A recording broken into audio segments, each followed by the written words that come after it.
O Senhor esteja convosco. Ele está no meio de nós. Proclamação do Evangelho de Jesus Cristo, segundo Marcos. Glória a vós, Senhor. Jesus dizia no seu ensinamento à multidão: tomai cuidado com os doutores da lei. Eles gostam de andar com roupas vistosas, de ser cumprimentados nas praças públicas, gostam das primeiras cadeiras nas sinagogas e dos melhores lugares nos banquetes.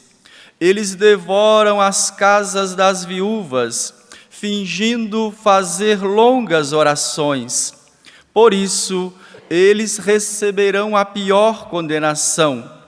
Jesus estava sentado no templo, diante do cofre das esmolas, e observava como a multidão depositava suas moedas no cofre. Muitos ricos depositavam grandes quantias. Então chegou uma pobre viúva que deu 2 pequenas moedas, que não valiam quase nada. Jesus chamou os discípulos e disse: em verdade vos digo, esta pobre viúva deu mais do que todos os outros que ofereceram esmolas. Todos deram do que tinham de sobra, enquanto ela, na sua pobreza, ofereceu tudo aquilo que possuía para viver. Palavra da salvação. Glória a vós, Senhor.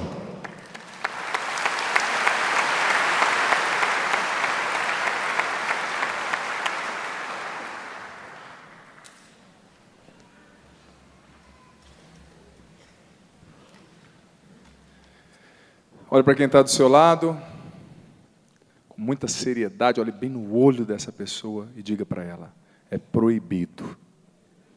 Mas diga forte: é proibido dormir na hora da pregação do padre. Diga, eu não ouvi você dizendo. Porque imagina, você acha que eu vou conseguir cuidar? Eu enxergo bem, graças a Deus. Mas você acha que eu vou conseguir cuidar de todo mundo, não é? Eu costumo dizer que eu gosto muito de pessoas contemplativas, mas nada de meditar com o olho fechado, hein? Isso é perigoso. Estou meditando. Aqui veio dar um ronco. Ainda mais você que veio de longe, né? Quem sabe com a viagem aí. Fuso horário não pode ser que não tenha dentro do Brasil, não é? Mas o cansaço, trazendo aí na sua bagagem o pó da viagem, não é? Quem sabe o cansaço, muitas pessoas viajaram à noite para estar aqui. Então, muito bem-vindo, muito bem-vinda, mas, como eu costumo dizer lá em São Paulo, na vigília que a gente celebra, que eu celebro sempre lá na Canção Nova em São Paulo, eu faço a campanha das pálpebras abertas. Eu levo palitinho de fósforo assim durante a minha homilia, a hora que eu vejo que alguém está dormindo, eu jogo o palito de fósforo, coloca no olho, rapaz. Mas aqui a gente não vai precisar disso não, né? Gente, sem qualquer demagogia, eu confesso que eu estou emocionado mesmo, estou lisonjeado de poder celebrar aqui no Santuário do Pai das Misericórdias, poder perceber a beleza desse santuário, de perceber a beleza de cada uma dessas pedrinhas, como o padre dizia, cada pedra que conta uma história. O bonito da igreja é isso. Às vezes falta em nós essa sensibilidade para compreender que até a arquitetura na vida da igreja, na vida da fé, fala com a gente. Por exemplo, quando eu entro na Catedral da Sé, lá em São Paulo, não muito na Praça da Sé, que a Praça da Sé é complicada, mas a hora que eu entro dentro da catedral, aquela catedral bonita, aquele estilo gótico, aquele estilo no qual quase tudo na igreja é meio escuro e somente no altar tem luz, para dizer que é dali que brota a vida e a luz dos homens, a luz dos seres humanos na Eucaristia. Isso fala com a gente, não fala? Sabe, eu estive esses dias em uma peregrinação, em um país da Europa, e eu vi uma igreja tão bonita, tão bonita. Aí eu disse para um padre, uma pessoa que estava do meu lado, eu falei: olha, é por isso que às vezes a gente entra na igreja e tem que fazer tanto barulho para chamar a atenção do povo, né? Tem lugar que você tem que quase plantar bananeira, para chamar a atenção. Porque às vezes a igreja não nos convida tanto, a arquitetura, a oração. Eu entrei naquela igreja, gente, cada pedra, cada imagem, ninguém precisou falar nada. Eu já fiquei com vontade de conversar com Deus ali, sabe? Eu já fiquei com vontade de entrar nessa conexão com o sagrado, com Deus que se revelava. E é isso que eu estou sentindo aqui também. Esse santuário, para a glória de Deus, está lindo. E eu tenho que já no início dessa homilia, construir um louvor a você que nos ajudou, um agradecimento a você que contribui com a canção nova, que foi também uma pedra viva na construção desse santuário, com a sua doação, com a sua oração, com a sua crença na obra de Deus que é a canção nova. Muito obrigado, que Deus lhe pague. Eu quero pedir uma salva de palmas para todo esse povo de Deus que nos ajudou na construção desse santuário. E diga de passagem, faltam algumas coisinhas ainda para terminar, viu? Então continue, pelo amor de Deus, nos ajudando. Mas meus irmãos e minhas irmãs, que maravilha. Olha, eu confesso que quando eu cheguei aqui, eu estava entrando para vir para a procissão de entrada, entrando para vir na procissão de entrada, isso é uma redundância, né? Proposital. Quando eu estava vindo aqui para a procissão de entrada, eu via tantas pessoas aqui, vocês participando, essa igreja tão acolhedora. A vontade que eu tinha era de poder estar aí e abraçar cada um que está aqui hoje. Sinceramente, poder estar pertinho. Pena que é muita gente, né? Eu teria que ter chegado meio-dia para conseguir fazer isso. Mas quero que você já se sinta abraçado no início dessa homilia, mas não só por mim, abraçado sobretudo por Jesus. Porque o coração de Jesus é esse abraço que envolve o ser humano, sobretudo as suas misérias mais profundas, e o eleva, e o santifica, e o restaura. Como é maravilhoso, meus irmãos e minhas irmãs, nós podemos refletir sobre o coração.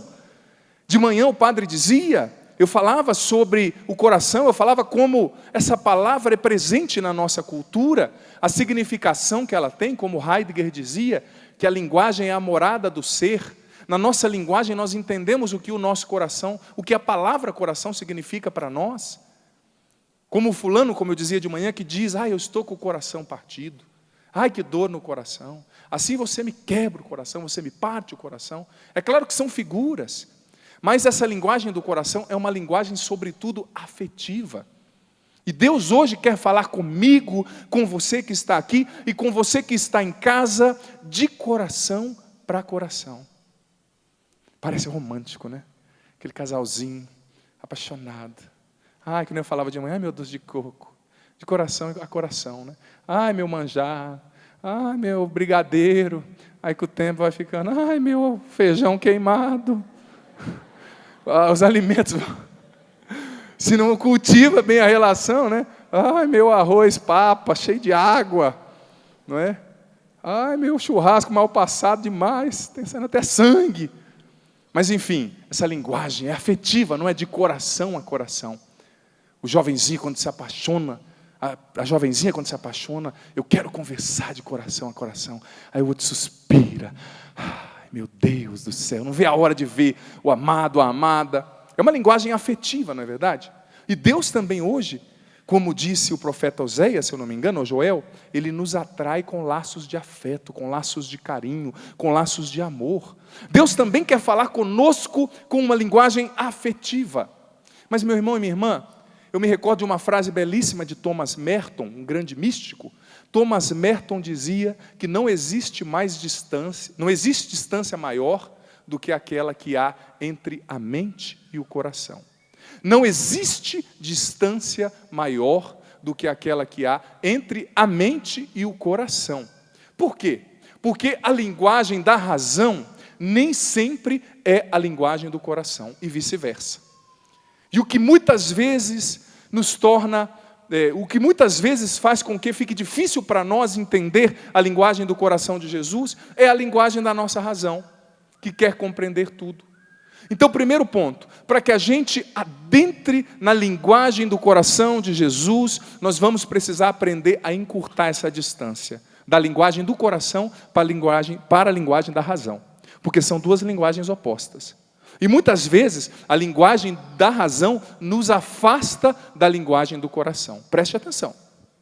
Muitas vezes a linguagem da razão te afasta da linguagem afetiva do coração. E no nosso relacionamento com Deus, me perdoe a franqueza, o que muitas vezes mais nos atrapalha a entender quem é Deus e a deixá-lo trabalhar na nossa história é a nossa razão. Sim, tanto que São Paulo, em uma das suas citações, se eu não me engano, na segunda carta de São Paulo aos Coríntios, ele diz que nós tornamos cativos todos os raciocínios e submetemos esses raciocínios presunçosos ao senhorio de Jesus. Por quê? Porque São Paulo, com toda a sua intuição e a sua experiência fantástica, ele sabia que muitas vezes os nossos raciocínios são altivos, presunçosos e nos separam desta linguagem do coração. Não queira entender o coração de Deus somente com a sua razão, porque o amor de Deus não cabe nos seus conceitos. O amor de Deus excede qualquer entendimento, disse São Paulo. Excede todo e qualquer entendimento. É maior do que aquilo que eu e você podemos entender. Gente, isso é tão sério, porque muitas vezes, preste atenção, o que nos dificulta o entendimento do amor de Deus é a nossa racionalidade. A gente entende, muitas vezes, o amor de Deus a partir do nosso jeito de pensar, e a gente quer que Deus trabalhe segundo a nossa lógica. Não, mas Deus tem que fazer assim. Não, mas Deus tem que fazer assado. Não, mas eu pedi isso para Deus e Deus não me deu. Não, mas eu tinha aquilo e perdi. Filho, filha, confia em Deus. Se você entregou a sua vida a Ele, no fringir dos ovos, saiba que o omelete dele vai ser muito melhor que o seu. Confia. E deixa Ele conduzir a sua vida, de coração a coração. A linguagem da razão muitas vezes está distante da linguagem do coração. Não queira entender tudo, porque você não pode.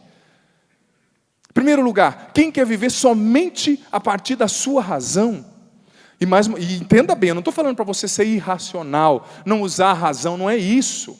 Você tem que usar a sua razão sim, você tem que ser inteligente, você tem que pensar, você tem que buscar o progresso intelectual, moral, relacional, sim, acadêmico. Mas existe um momento da sua, da nossa, da minha vida no qual nós precisaremos prostrar nossa razão diante do senhorio de Deus. Diante da presença de Deus e, sobretudo, diante do coração de Deus. Porque Deus não cabe na nossa cabeça. E a aventura da fé é justamente essa. Eu não sei para onde Ele está me levando, mas eu confio que o que Ele tem para mim é o melhor. Como aquela frase que eu costumo dizer, eu não sei por que Deus quer que eu pise ali, mas eu sei que a fé é assim, quando eu coloco o pé, Deus coloca o chão. Eu não estou vendo nada, mas coloca o pé, confia, Ele está pedindo para você, põe o pé que Ele vai colocar o chão. É encurtar essa distância. Primeiro passo, filho, filha, você aqui, você em casa, primeiro passo é encurtar a distância entre mente e coração. Deixa Deus falar com você hoje de coração a coração. Padre, mas eu não entendo aquilo que aconteceu na minha vida. Padre, mas eu não me perdoo por aquele erro. Padre, mas eu não aceito aquela perda. Eu não aceito a frustração daquele meu sonho que não se concretizou da maneira que eu esperava. Filho, filha, proste os seus raciocínios hoje diante de Deus.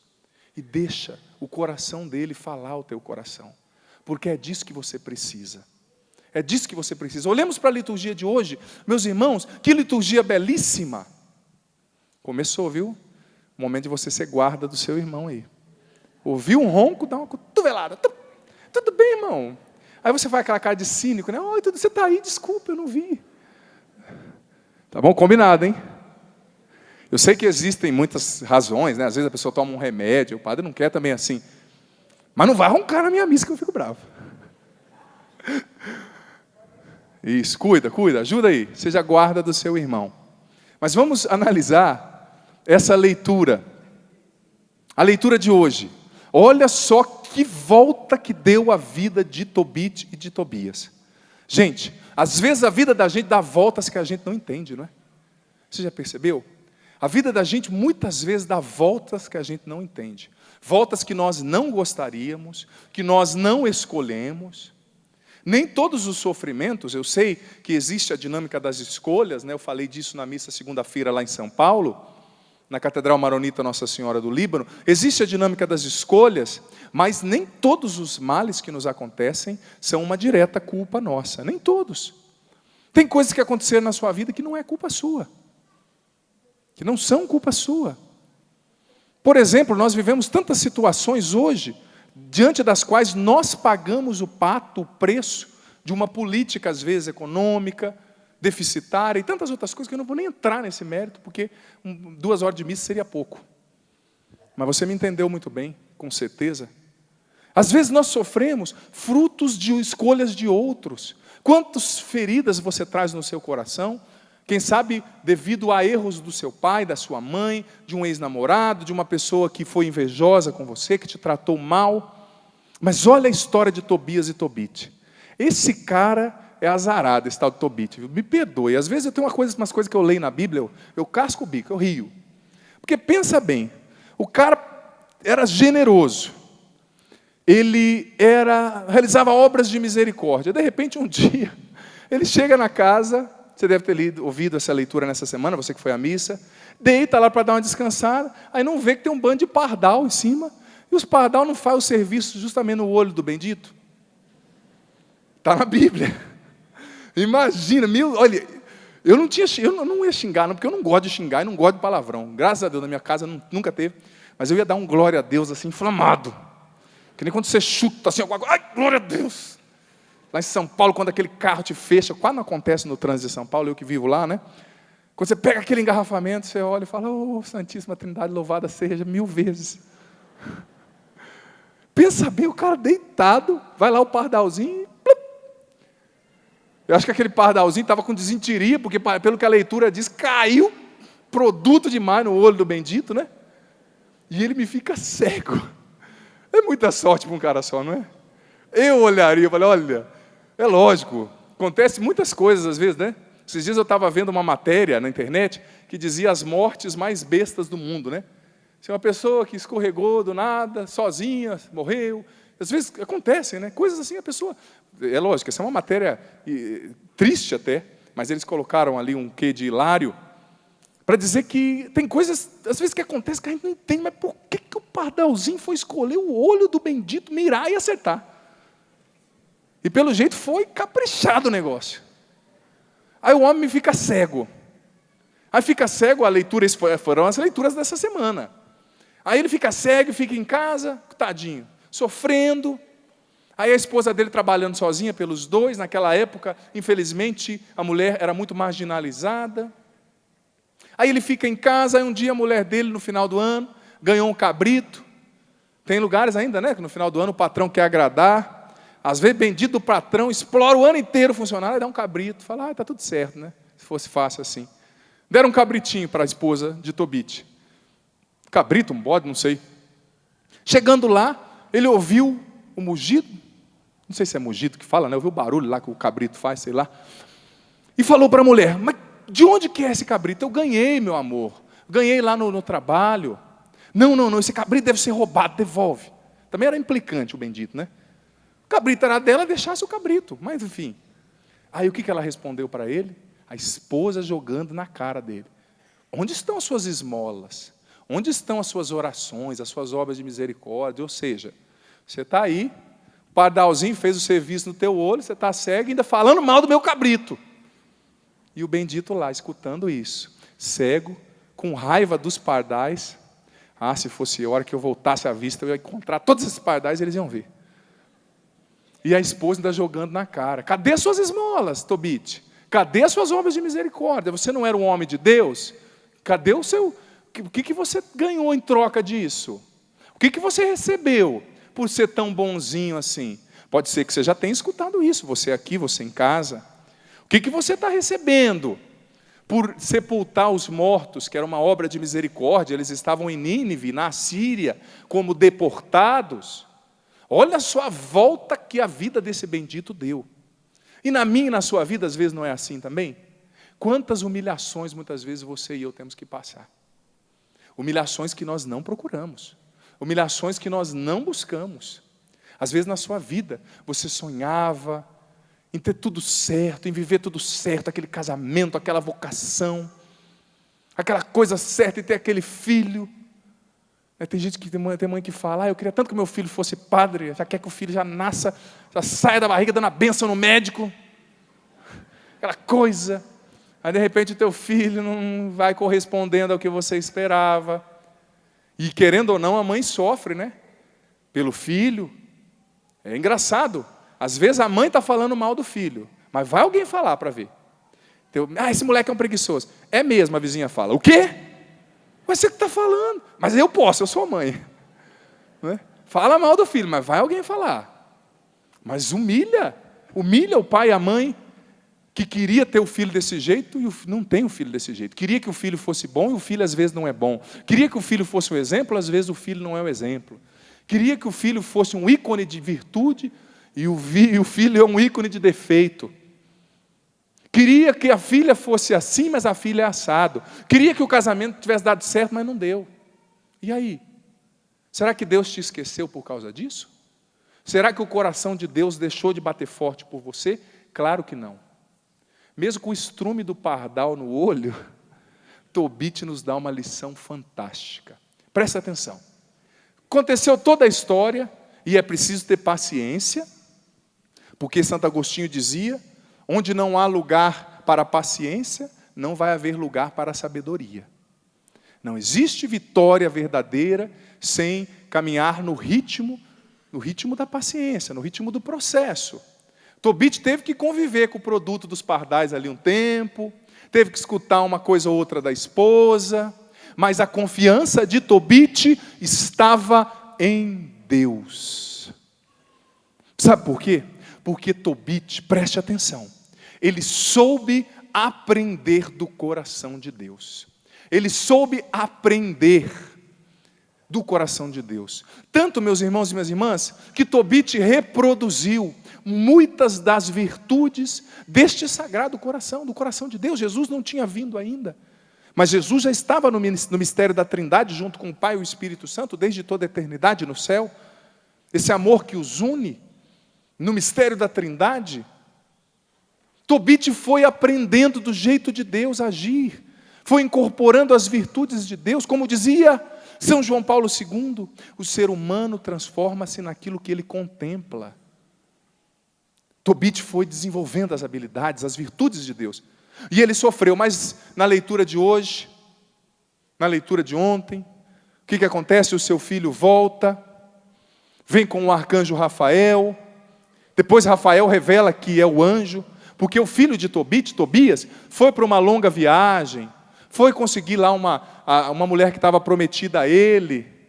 Sabe o apelido dela lá entre os amigos? Viúva Negra, era Sara. Tinha casado com 7, os 7 tinham morrido na lua de mel. Todo mundo olhava e falava: bonita, mas vou encarar não. Então eu estou brincando, Viúva Negra eu digo que a vizinhança falava, não está na Bíblia não, é brincadeira. Imagina, 7 maridos, a bendita... Na noite de núpcias, os benditos morriam. Então, meu irmão, Tobias foi para essa missão. Mas ele encontrou Sara, que era prometida a ele. Eles, antes de viverem qualquer intimidade sexual e conjugal, rezaram, jejuaram 3 dias e 3 noites. E aquela maldição que estava sobre Sara foi quebrada, daquele demônio Asmodeu. E Tobias voltou vitorioso com um homem que estava o acompanhando na viagem. E na leitura de hoje, Tobit diz a Tobias: pague esse homem que viajou com você, dê a ele uma gratificação justa. Aí Rafael vai se revelar: olha, eu sou anjo Rafael, eu fui enviado, Tobias, porque desde o primeiro momento que você rezou e fez uma obra de misericórdia, Deus escutou a sua oração, a sua vitória chegou.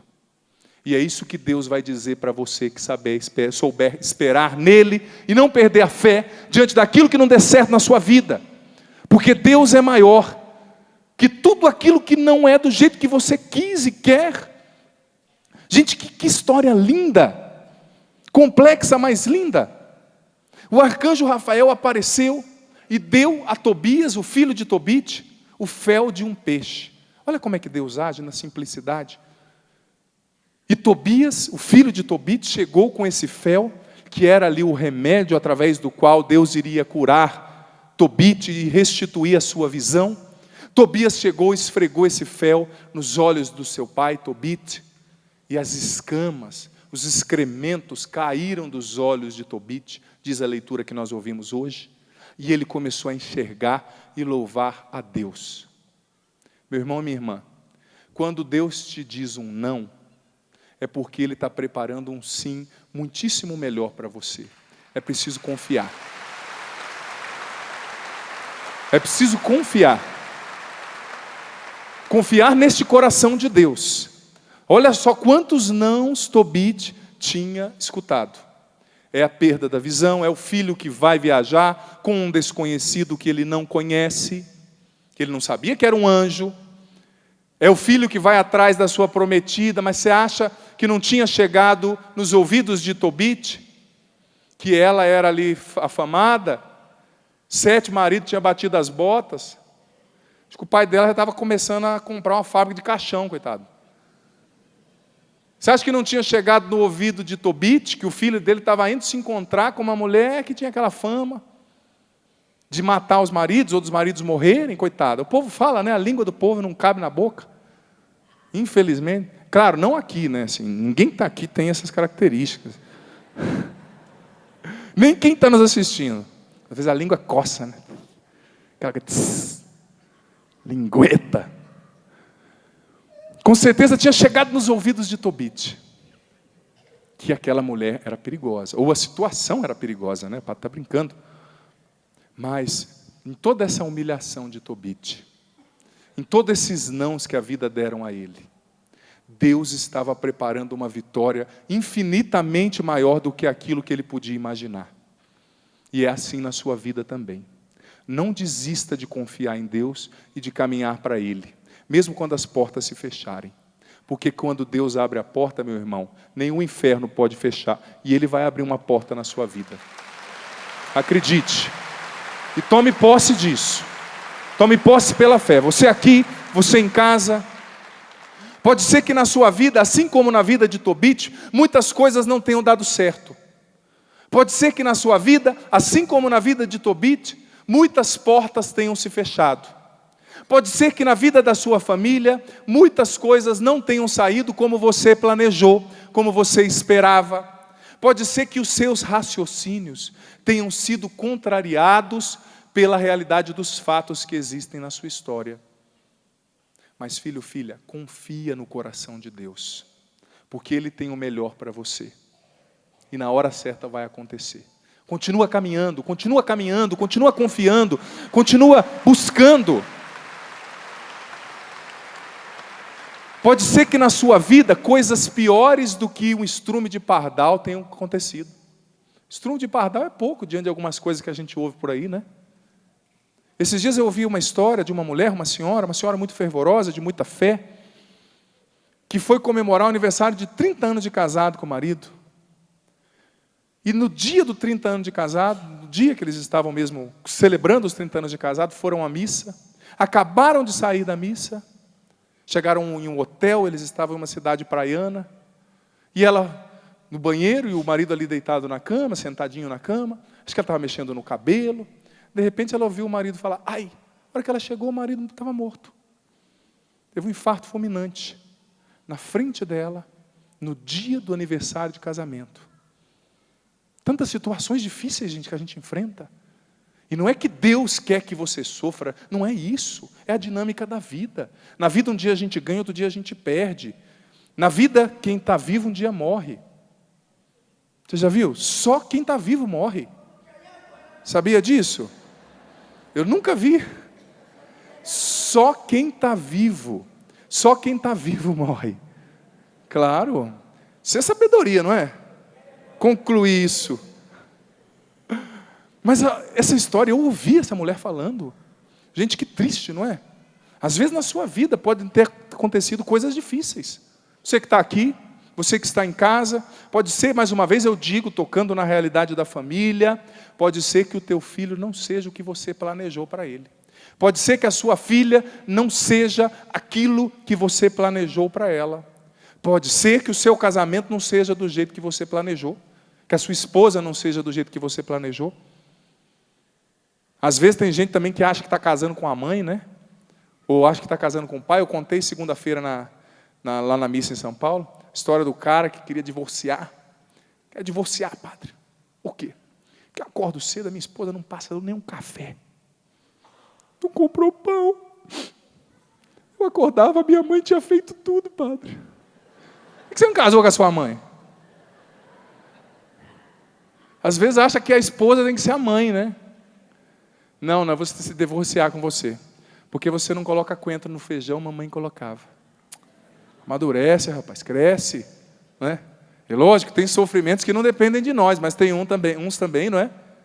Às vezes o cara casa, em vez de ser o esposo, o homem da casa age como se fosse o amigo da esposa. Não tem iniciativa, não faz nada, e vice-versa, né? Não entendeu que casou, que a vida é outra. Ou não entendeu que é padre, ou não entendeu que é religioso, ou não entendeu que é filho de Deus, o que é pior, que tem que se comportar como tal. Às vezes também é um pouco da nossa irresponsabilidade. Mas como eu dizia, muitas vezes, como na vida de Tobit, nem tudo vai depender de nós. Nem tudo vai depender de mim. Nem tudo vai depender de você. Mas filho, filha, de tudo Deus tira um bem maior. E isso não é retórica, não é uma frase solta. Eu posso dizer isso na minha vida. Eu posso dizer isso na missão da Canção Nova em São Paulo, que é onde eu estou. Eu posso dizer que os sonhos e os planos de Deus têm sido, não os que eu sonhei, mas têm sido infinitamente maiores do que os meus. Porque a fé é isso.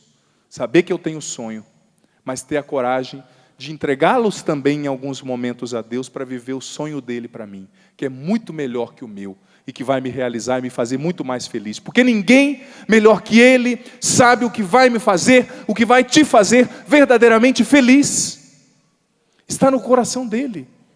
Mas como eu disse, prostre hoje, filho, filha, a sua razão diante do coração de Deus. Deixa esse coração te receber com tudo aquilo que você é. Com tudo aquilo que você é.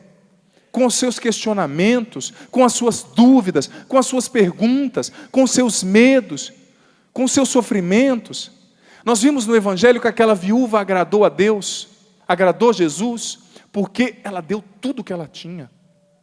Jesus quer o seu coração hoje como ele é, como ele está, filho, filha. É um coração machucado? É um coração revoltado? É um coração povoado, quem sabe por coisas ruins, por frustrações, um casamento que não deu certo, uma rejeição, como eu dizia de manhã, uma história familiar frustrada, triste. Quem sabe, eu não sei o que está no seu coração, mas você sabe, quem sabe uma dor, uma tristeza, uma revolta. Deus quer tudo isso hoje, porque Ele quer fazer na sua vida as mesmas maravilhas que Ele fez na vida de Tobit. As mesmas maravilhas. Ó, isso não é canção de ninar não, viu? É um fundo que eu pedi, mas não é para dormir. Tem gente que fala, agora começou o violão, aí eu entrego o espírito. Não. Coragem, luta, até o fim, como Tobit, como Tobias. Vamos lá, coragem. E nos ajude a encorajar quem está do lado. Eu não sei o que tem no seu coração hoje. Se são medos, se são revoltas, se são angústias, se são dores. Eu não sei. Se são perguntas sem resposta. Pode ser que o seu coração esteja cheio de perguntas sem resposta. Por que, padre, aconteceu isso? Por que meu casamento acabou? Por que aquela pessoa me deixou? Por que aquela pessoa morreu? Por que meu pai foi assim? Por que a minha mãe foi assim? Entregue o seu coração como ele está para o coração de Deus. Eu sei que o seu coração, o meu coração, o nosso coração muitas vezes é complicado. É repleto de tantas coisas, tantos sentimentos confusos, tantas emoções machucadas. O que habita hoje o seu coração, filho, filha? O que habita o seu coração?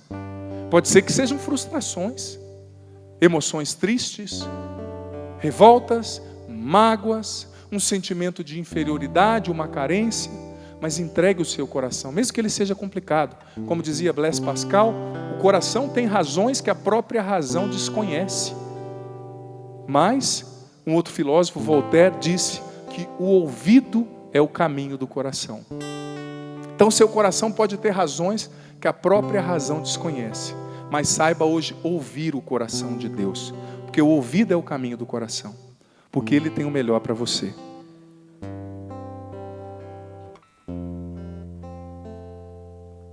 Quer evitar o sedentarismo? Beba água. desculpa de preguiçoso. Entregue o seu coração a Ele hoje, assim como Ele é, assim como Ele está. Eu não sei o que habita o seu coração, mas saiba ouvir. O ouvido é o caminho do coração, como dizia Voltaire. O ouvido é o caminho do coração. Ouça o coração de Deus. Ouça o coração de Deus, porque Deus tem algo para falar para você. Sabe aquela dor, aquela situação? É lá mesmo que Deus quer tocar hoje. Tem coisas que às vezes a gente quer esconder. Tem coisas que a gente viveu, que ainda estão dentro da gente, sepultadas, escondidas, mas Deus quer tocar justamente nessas realidades. Deus hoje quer tocar na sua ferida, para curá-la, para fechá-la do jeito certo. Deus quer hoje tocar no mais profundo do seu ser, nos seus relacionamentos mais íntimos, porque Ele te conhece. Nós vivemos, infelizmente, muitas vezes um teatro na vida com muitas encenações. A gente não quer mostrar para os outros as nossas fraquezas. A gente quer mostrar para as pessoas que nós estamos sempre bem, porque, infelizmente, essa competitividade está presente em tudo que a gente faz. Esse dia encontrei um rapaz que falou assim: olha, padre, minha mulher nunca me valoriza. Só quando uma outra mulher dizia que eu era bonita, ela me valorizava. Essa competitividade, fica competindo. Isso está presente, infelizmente, na raiz do nosso ser. Mas quando a gente descobre que a gente é filho, a gente não precisa mais competir, porque o outro é irmão. E todos têm um pai em comum. Às vezes nós queremos encenar para as pessoas que nós estamos bem, mas só Deus conhece o que está no nosso coração. Às vezes você mesmo casado, mesmo acompanhado por tantas pessoas, pode ser que você traga um profundo sentimento de solidão no coração. Um profundo sentimento de descontentamento. Deus sabe o que está no seu coração. E nesse dia, Ele quer fazer um transplante. E esse transplante não é coisa da minha cabeça, não. Está no livro de Ezequiel. Eu vou tirar de vocês um coração de pedra e vou te dar um coração de carne, diz o Senhor. Um coração novo. E o que vai tornando o nosso coração empedernido ao longo da história, da nossa história? São essas coisas que a gente vai colocando dentro do coração e vão roubando a nossa esperança, roubando a nossa fé, a nossa espontaneidade. Deus hoje quer tocar aí, nessas situações. Mas, meus irmãos e minhas irmãs, prosseguindo a nossa reflexão, nós aprendemos com Tobit e Tobias a lição da confiança em Deus. Mas nós aprendemos também que eles souberam aprender do coração de Deus. E olhando para a vida de Tobit e Tobias, nós percebemos alguns atributos de Deus que emergem com muita facilidade. Olhando para a vida de Tobit e Tobias e para a ação de Deus prodigiosa na vida, na história deles, eu consegui perceber 5 atributos que compõem a natureza de Deus, do coração de Deus. Deus é, preste atenção, generoso. Deus é providente. Deus é bom. Deus é paciente. E Deus é misericordioso. Repita comigo. Deus é generoso. Deus é providente. Deus é bom. Deus é paciente. Deus é misericordioso. Diga para quem está do seu lado, não se esqueça disso. Essas são qualidades do coração de Deus, meu irmão e minha irmã, que a experiência de Tobias e Tobit nos revela com maestria, com um significado profundo. Por quê? Porque Tobit e Tobias experienciaram essas virtudes de Deus, esses atributos de Deus, de maneira profunda. Existe uma frase de Santo Tomás de Aquino, na Suma Teológica, na qual ele diz: a onipotência de Deus se revela na sua misericórdia, porque a força de Deus é aquilo que os homens muitas vezes consideram fraqueza. A força de Deus se manifesta na sua misericórdia. Porque quem é forte de verdade é capaz de perdoar. O perdão não é coisa para gente fraca, não. O perdão é coisa para gente forte. E Deus é forte o bastante para te amar e te perdoar todos os dias. E o Papa Francisco, na sua bula que proclama o jubileu, o ano da misericórdia, que vai começar em dezembro, em um trecho dessa bula, Misericórdia Vultus, o rosto da misericórdia, o Papa Francisco disse a seguinte coisa, falando desses atributos de Deus. Preste atenção. Deus é paciente e misericordioso. É o binômio que aparece frequentemente no Antigo Testamento para descrever a natureza de Deus, disse o Papa Francisco. O fato de ele ser misericordioso encontra um reflexo concreto em muitas ações da história da salvação, onde a sua bondade prevalece sobre o castigo e a destruição. Os salmos, em particular, fazem sobressair esta grandeza do agir divino. Ele é quem perdoa as tuas culpas e cura as tuas enfermidades. Ele é quem resgata a tua vida do túmulo e te enche de graça e de ternura. Vamos aplaudir isso? Essas palavras do Papa Francisco, na bula Misericórdia Vultus, citando o Salmo 103. Deus é bom, porque nas ações dele, sobretudo nos Salmos e no Antigo Testamento, a misericórdia sempre, na maioria das vezes, sobrepõe o castigo. Como disse o Salmo 103 que o Papa citou, é Ele quem perdoa as tuas culpas e cura todas as tuas enfermidades. É Ele quem resgata a tua vida do túmulo e te enche de graça e de ternura. Ele é bom, Ele é forte para perdoar. Mas ao mesmo tempo, Deus é generoso. E você sabe de maneira concreta o que foi que atraiu todas essas bênçãos de Deus para a vida de Tobias e de Tobit? Foi a generosidade de Tobias. Essa generosidade que na primeira leitura se resume na palavra esmola. Tobias foi generoso. Sabe por quê? Porque ele aprendeu essa generosidade do coração de Deus. E ele imitou o coração de Deus. E quem é generoso aprendendo com Deus, recebe o quíntuplo de generosidade da parte de Deus. Porque diz a segunda carta de São Paulo aos Coríntios, que Deus não se deixa vencer em generosidade. Seja generoso, não tenha medo de imitar esses atributos de Deus. Ele é generoso, Ele é bom, Ele é providente, Ele é misericordioso. Ele não se cansa de te perdoar, como disse o Papa Francisco. Exerça a generosidade sem medo. No nosso mundo, infelizmente, nós não temos tempo para nada. Nós não temos tempo para pensar nas pessoas. Nós não temos tempo para nos preocupar com as necessidades do outro. Gente, parece contraditório, dialético, mas se você for perceber que as grandes invenções que a tecnologia criou para nos fazer ter mais tempo livre, estão roubando o nosso tempo. Há 15 anos atrás, você fazia o que você faz hoje? No nível profissional, não fazia. Porque não tinha o Zap, não tinha o e-mail, não tinha tanta coisa 20 anos atrás, há 30 anos atrás.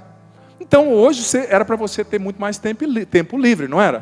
Porque a tecnologia está fazendo com que você faça mais coisas em menos tempo. Só que ao contrário disso, você tem menos tempo hoje. Porque quanto mais você faz, mais o mercado cobra de você, porque infelizmente o mundo só vê o ser humano como produtor e consumidor, não como filho de Deus. Mas saiba que você não é um número, você é uma pessoa, um filho que está tatuado no coração de Deus e vai estar para sempre. E ninguém vai apagar o seu rosto que está gravado no coração do Pai, no coração do Pai. Ninguém vai apagar isso. Generosidade, aprendamos com Deus a generosidade, aprendamos com Deus a nos doar, aprendamos com Deus a nos doar, aprendamos com Deus sem medo. Eu li uma pesquisa esses dias, de um estudioso de Harvard, que ele publicou um estudo naquele jornal Washington Post, no qual ele provava que infelizmente os pais estão ensinando tudo para os filhos, menos a generosidade. Depois cresce aquela criança egoísta, ninguém sabe por quê. E esse estudioso de Harvard dizia o seguinte, que a educação para a generosidade deve começar em casa, desde a mais tenra idade. Por exemplo, o pai, a mãe, precisa ensinar o filho a pensar não só nas necessidades dele. Você, pai e mãe, precisa ensinar o teu filho que ele pode não ter aquele carrinho de R$500, mas pode ter um vizinho que não tenha um de R$5. O pai e a mãe precisam educar para a generosidade, educar para a criança perceber que as necessidades dela não são únicas, não são hegemônicas. O pai e a mãe precisam educar para a generosidade, para que o filho perceba que outros também têm necessidades.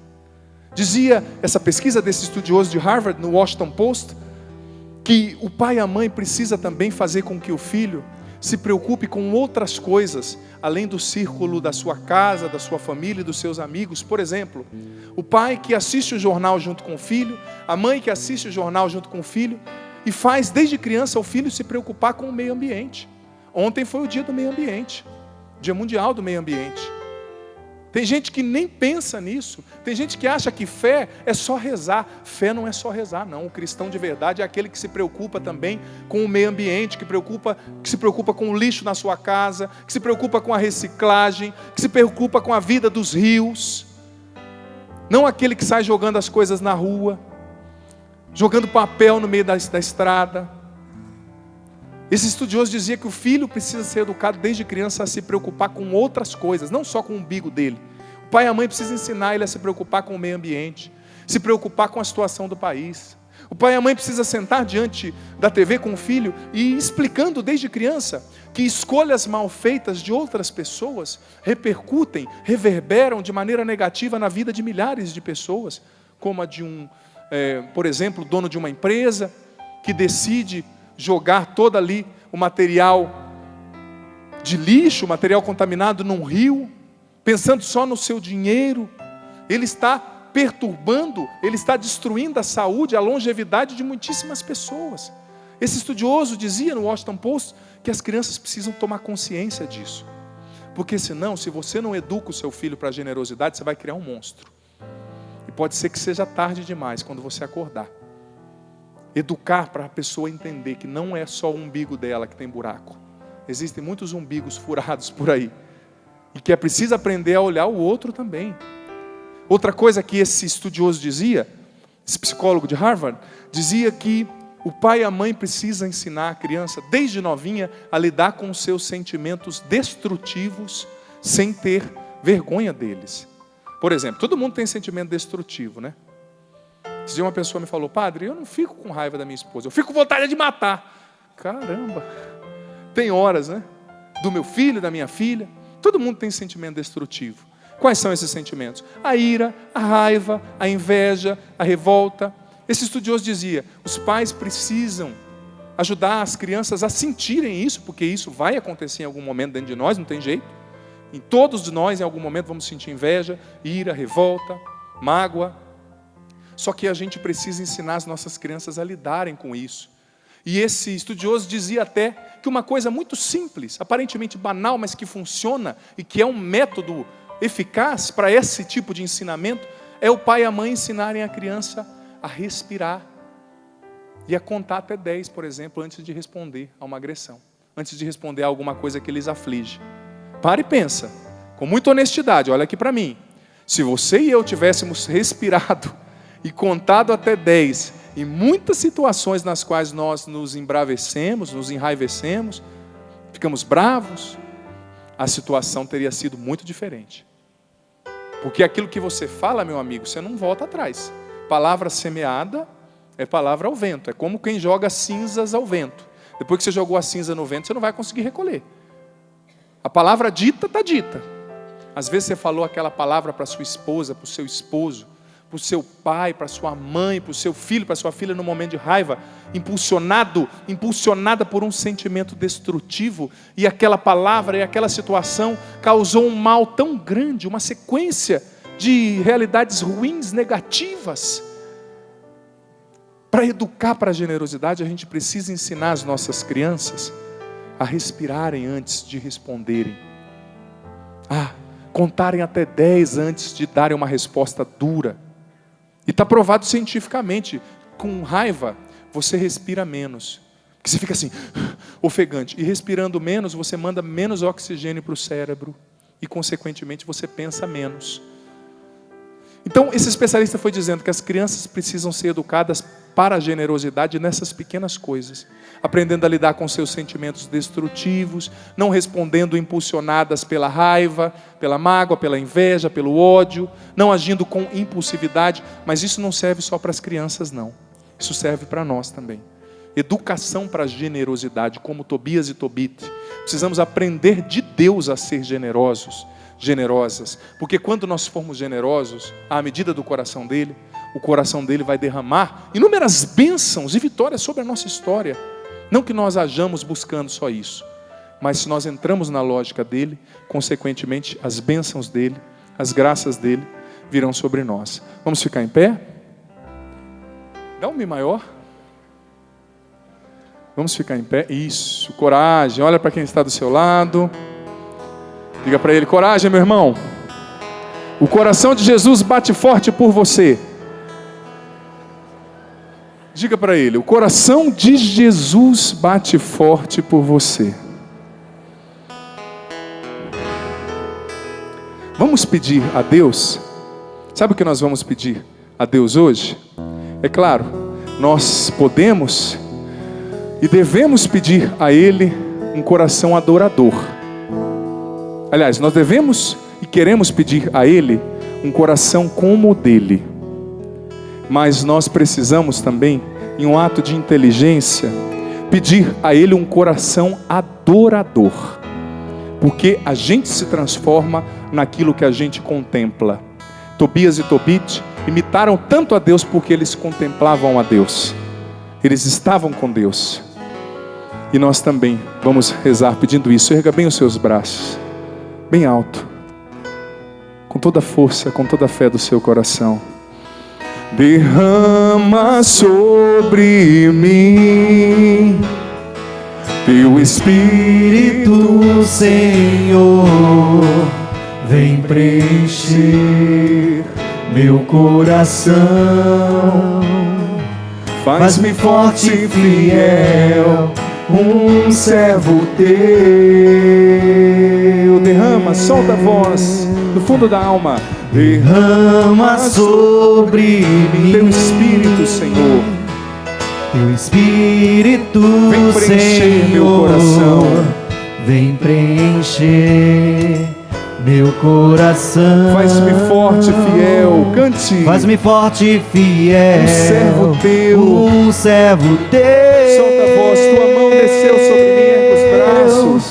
Tua mão desceu sobre mim e me retirou da escuridão. Deu-me mãos e voz de profeta. Deu-me mãos e voz de profeta. Deu-me um coração adorador. Deu-me um coração adorador. Erga bem os seus braços e cante. Tua mão desceu sobre mim. Tua mão desceu sobre mim e me retirou da escuridão. E me retirou da escuridão.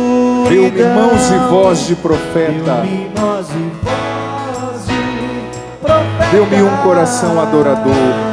Deu-me um coração adorador. Com os braços bem erguidos. Mas agora vamos para valer. Vamos cantar de novo, do início. Mas você vai soltar a sua voz e vai deixar o seu coração clamar isso. Derrama sobre mim.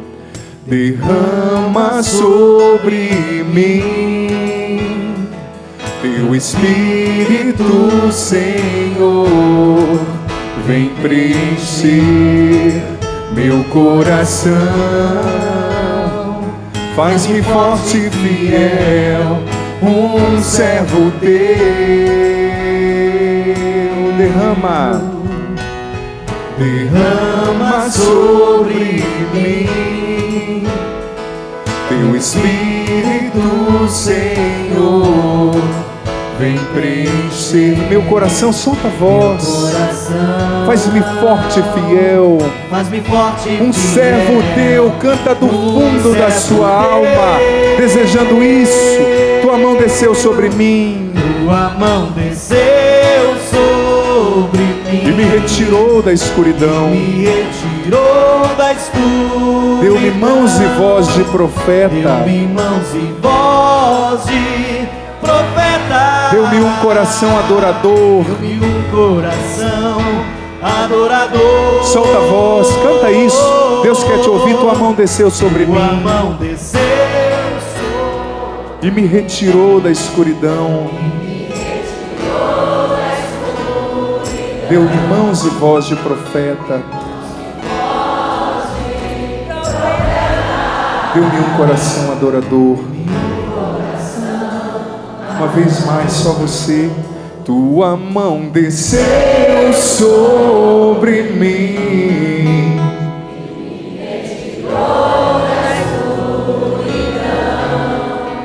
Deu-me mãos e voz de profeta. Deu-me um coração adorador. Põe a mão em quem está do seu lado, agora do seu lado direito. Põe as mãos sobre essa pessoa. E você vai rezar comigo por essa pessoa. Com as mãos sobre ela, repita comigo: Senhor Jesus, abençoa este meu irmão. Abençoa-o profundamente. Abençoa profundamente com as bênçãos do teu coração. com as bênçãos do teu coração. Realiza, Senhor, Realiza, Senhor, este divino transplante. esse divino transplante. Retira deste meu irmão Retira desse meu irmão o coração velho, o coração velho, empedernido, empedernido, machucado. machucado. Dê a ele Dê a ele um coração novo. um coração novo. O teu coração, Jesus. Teu coração, Jesus. Dê a ele Dê a ele um coração adorador. um coração adorador. Um coração que te contemple Um coração que te contempla todos os dias todos os dias e que se transforme e que se transforma naquilo que contempla. naquilo que contempla. Dê a este meu irmão Dê a este meu irmão os dons, os dons, os atributos os atributos do teu sagrado coração. do teu sagrado coração. Que ele seja generoso, Que ele seja generoso, que ele seja bom, que ele seja bom, que ele seja misericordioso, que ele seja misericordioso, que ele seja que paciente ele seja paciente. e que o coração dele, Senhor, O coração dele, Senhor, esteja sempre em sintonia esteja sempre em sintonia com o teu coração, com o teu coração, escutando o teu coração, escutando o teu coração, sendo guiado pelo teu coração. sendo guiado pelo teu coração. Derrama sobre este meu irmão, Derrama sobre este meu irmão com força neste momento, com força neste com momento, poder, com poder, o teu Espírito Santo, teu Espírito Santo, que é dom do teu coração. que é dom do teu coração. Vem, Espírito de Deus, Vem, Espírito de Deus, encha este meu irmão, encha este meu irmão, batiza-o, batiza-o, enche todo o vazio, enche todo o vazio, preenche toda a ausência, preenche toda a ausência, cura de toda a carência, cura de toda a carência, preenche com teus dons, preenche com teus dons, batiza, batiza, dê a ele dê a ele o entendimento o entendimento de tudo que ele ouviu aqui de tudo que ele ouviu aqui, e dê a este meu irmão e dê a este meu irmão um coração adorador. um coração adorador. Tua mão desceu sobre mim e me retirou da escuridão. Deu-me mãos e voz de profeta. Deu-me um coração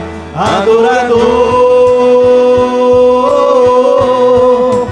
Tua mão desceu sobre mim e me retirou da escuridão. Deu-me mãos e voz de profeta. Deu-me um coração adorador.